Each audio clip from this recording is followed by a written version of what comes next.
All right. You can have that one. So, a simple hot fudge. Semi-sweet morsels, Tablespoon of butter. a little tab of butter, Oh, vanilla. little touch of vanilla extract. Do you like vanilla? That smells good. I love the smell of that. Just a touch of vanilla, and normally half and half, or some heavy cream. In this case, I think you've got milk in the fridge, so just a touch of milk.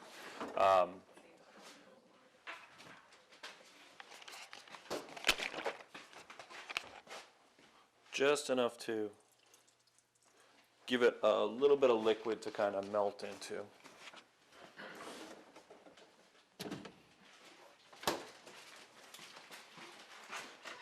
Thank you. Oh, I love assistants who clean up after me. Do you have a blender? We do. Do you mind? I'm going to take this and I'm going to put it through a blender. Go, you're on. No, does that mean I'm on? Oh, okay, thanks, Bob. I wasn't quite sure what you were getting to. All right, so we got the blender. We've got our bisque. Oh, you're putting the soup in there. I thought you put the hot fudge in there. No, come on. Crazy. Well, I was talking about, blending it earlier, and I didn't get it. It wasn't getting as broken up as I wanted it to.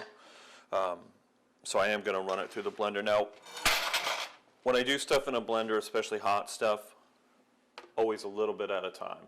I don't want to take this baby all the way to the top, all right, because it's going to get crazy.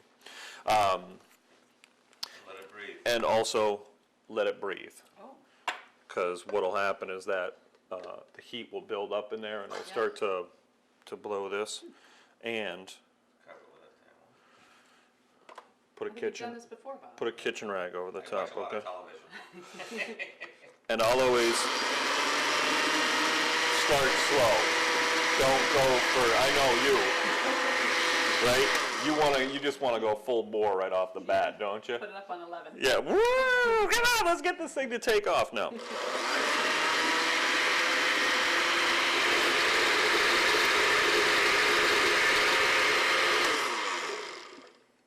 So that's what we're looking for. There we go.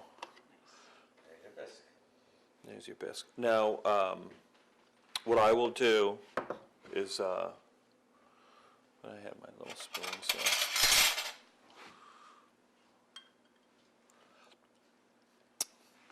Do a little taste. Now, to me, that needs just a touch more salt. Just a touch Yep. more salt, and also keeping in mind that we are going to garnish it with some of that grana padano, which will add a little bit of salt to it Yep. also.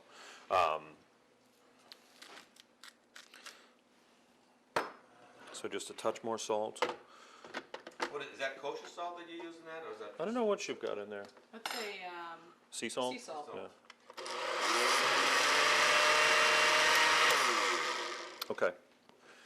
So we're looking good. Now, one thing I'll try and show you.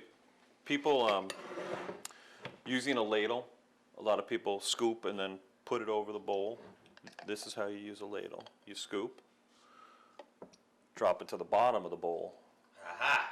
Ah, no splashing. Yeah? Yeah, nice. It's more fun to splash. So drop it in there, and then basically kind of pull the ladle out from underneath it. All right.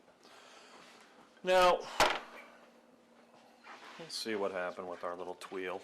I guess it is coming around. Now, what you do with this, you lay it over your rolling pin, right? And then we'll come back to that in a minute or two, and it'll Let it have hardened up on us. Yep. All right? Pretty good timer. Hot fudge sauce, No, look at this. and you can smell that vanilla. Yeah. The addition of vanilla is really nice. The butter kind of rounds out that chocolate flavor. And Bob was asking while the camera out, double boiler. You don't have to watch it quite as closely in a double boiler, but as I was saying, super low and slow. It's going to melt the chocolate nicely for you.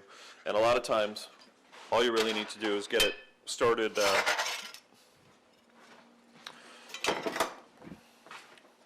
Get it started melting, and then it's just a matter of kind of whipping the warm ingredients around to get it to finish.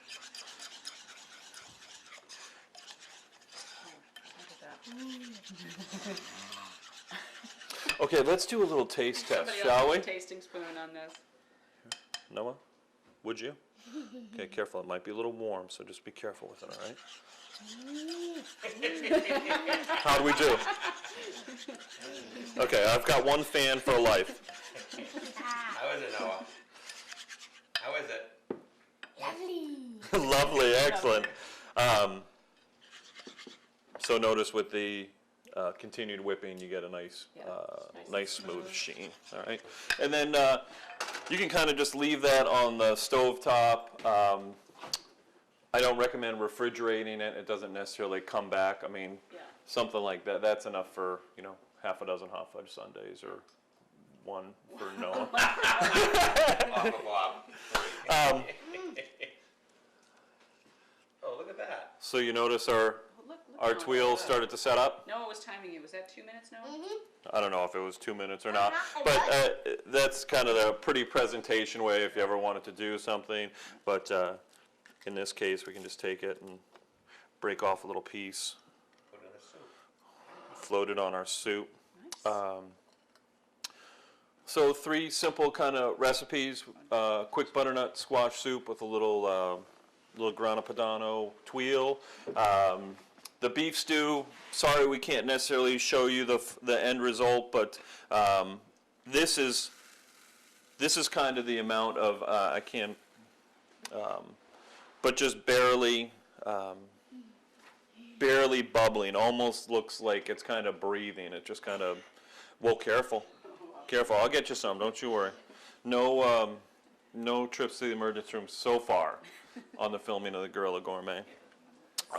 Just barely bubbling, and that's what you're looking for, really. So.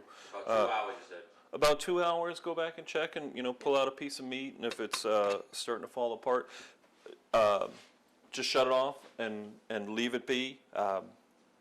Stews, soups, things like this, always better the second day. Yeah. Always better the second day. If you let it, if you wanted to let it come down to room temperature, then pop it into the refrigerator, leave it overnight, and then bring it back up to heat, low and slow, even better. Because the meat or whatever happens to be in there kind of reabsorbs all those juices as it sits overnight. Yeah. So, Great. all right. Thanks, Renata, Noah, Caleb, and Carl. Sorry you couldn't be here, but you'll be here for beef stew tonight. Thanks again, Bob Heisen. Thanks for coming back from vacation to film my show for me. Once again, Scott Richardson from Bullfinches. Thank you all very much. Thank you, Scott. Oh, my pleasure. Thank you. You're welcome.